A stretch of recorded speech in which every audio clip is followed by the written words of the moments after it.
Hello Arlington, this is In Focus with your monthly show. In this month's episode, we will be looking into the wrestling team, Toys for Tots, and the administration's opinion on the school year so far. This is In Focus, and I'm your host, Julian Maxwell.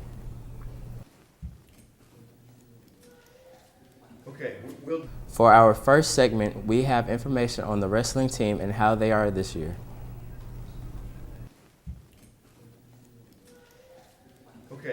Coach Cordero started the team here when the school opened up several years ago. And then when Coach Cordero left about 5 years ago, I got hired to be the head coach here.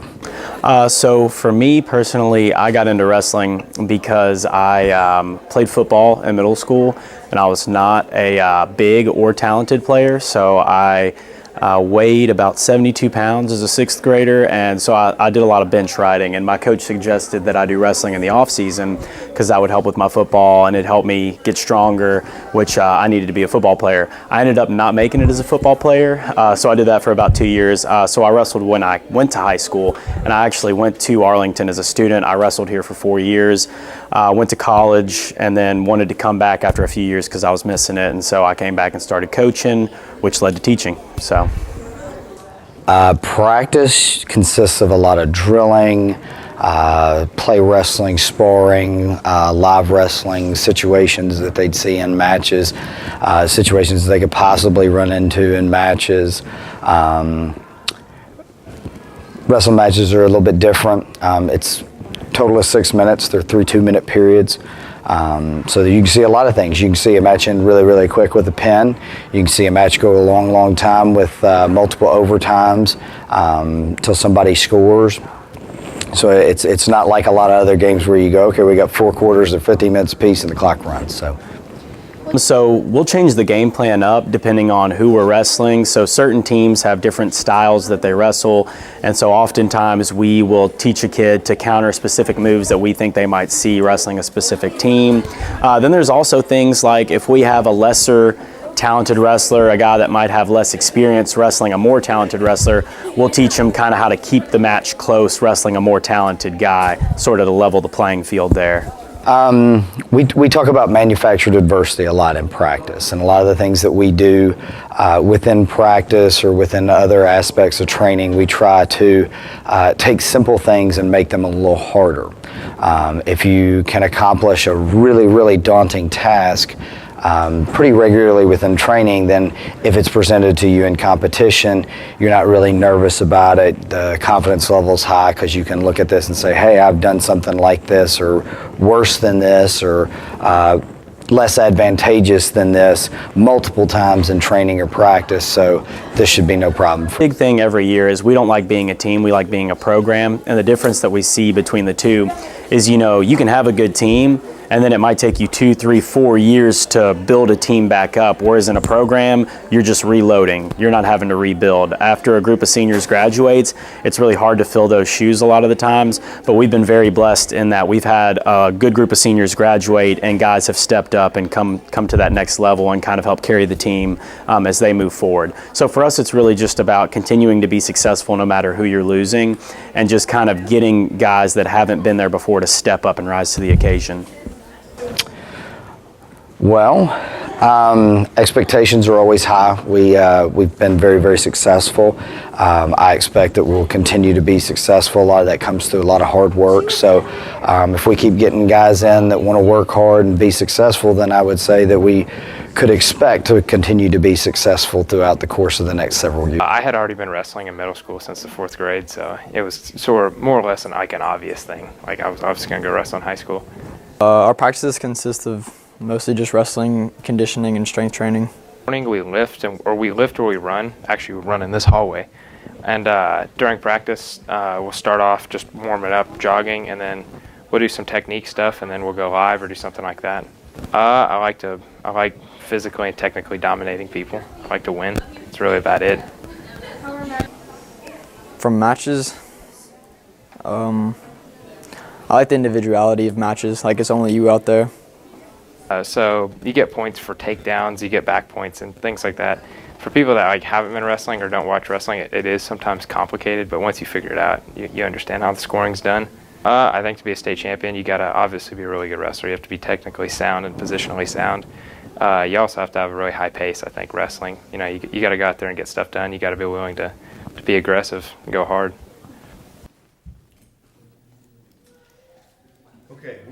For the next segment, we will be looking at Toys for Tots that happened recently this month. Okay, we'll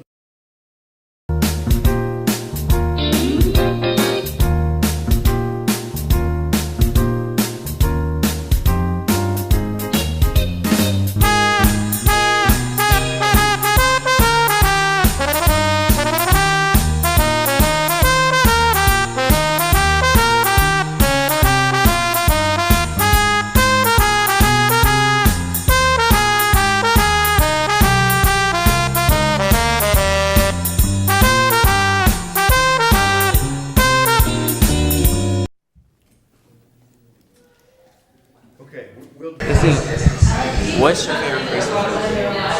Elf. And what's the one thing you want for Christmas? A bike. What's your favorite Christmas movie? The freakity frag. Oof. The train.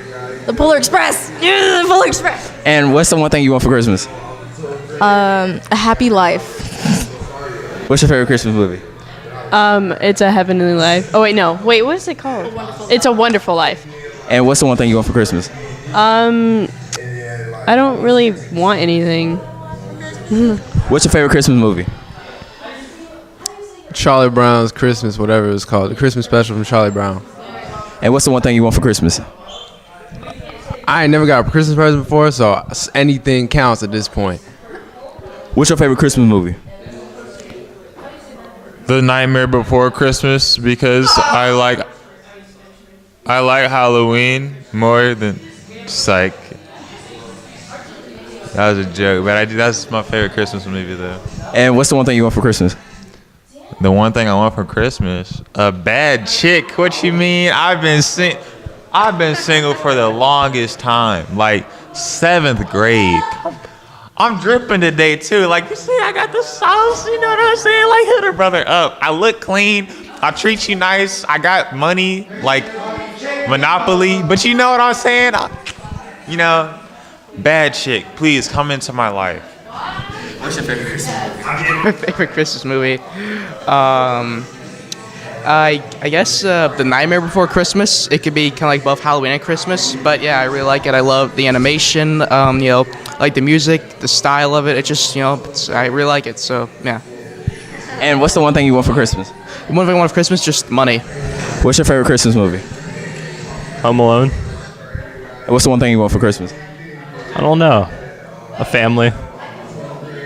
Wait, no, don't put that. You? What's your favorite Christmas movie? Polar Express. What's the one thing you want for Christmas? What? Clothes. Because I don't have any clothes on my body. I don't know. Money. What's your favorite Christmas movie? A Christmas Story or whatever. Because I like when he gets his tongue stuck on the pole. And what's the one thing you want for Christmas? A new car. A new car.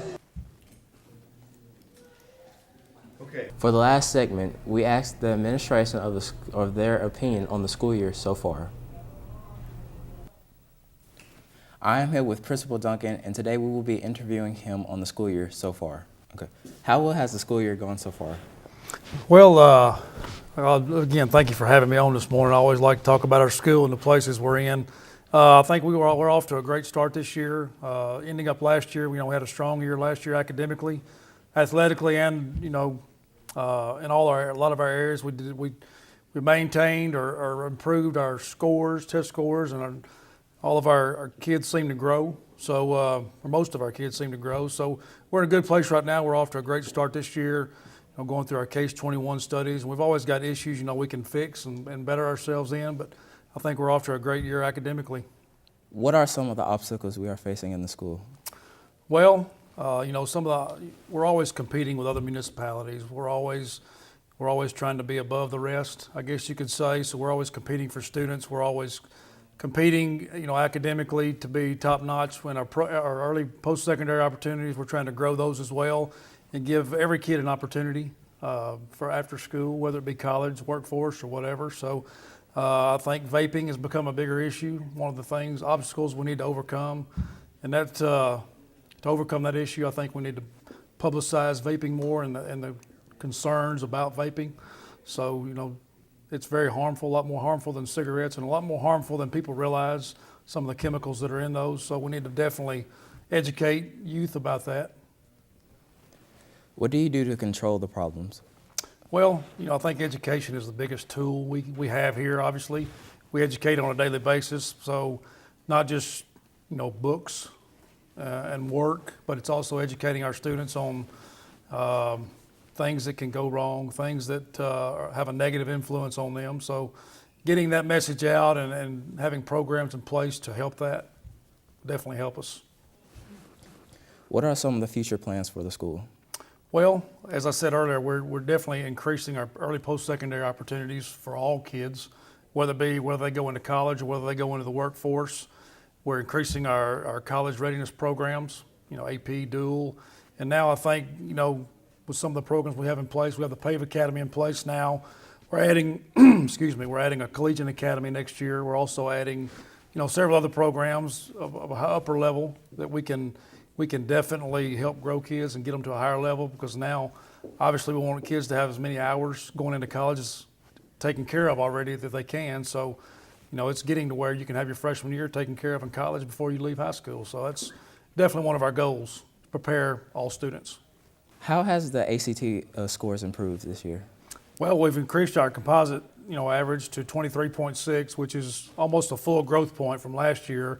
Some of the things we put in place were obviously our Saturdays classes, our ACT classes that are free to the students. We've used Stripes programs for ACT tutoring as well. So I think a couple of those things, and some of our students also do individual tutoring, maybe on their own time, that their parents pay for. So definitely increasing our ACT programs. The programs we have in place are working. We'd also like to get that to a 24 now. Every time we grow, we want to continue to grow.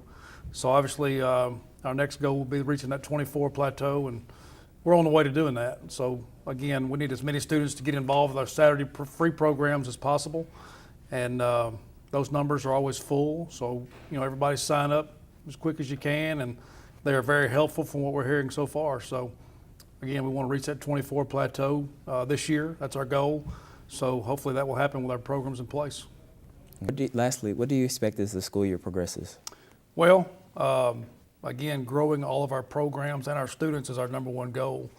And to have a safe learning environment is also a goal. So again, education about all our programs and our growth programs that can help kids grow and teachers grow as well.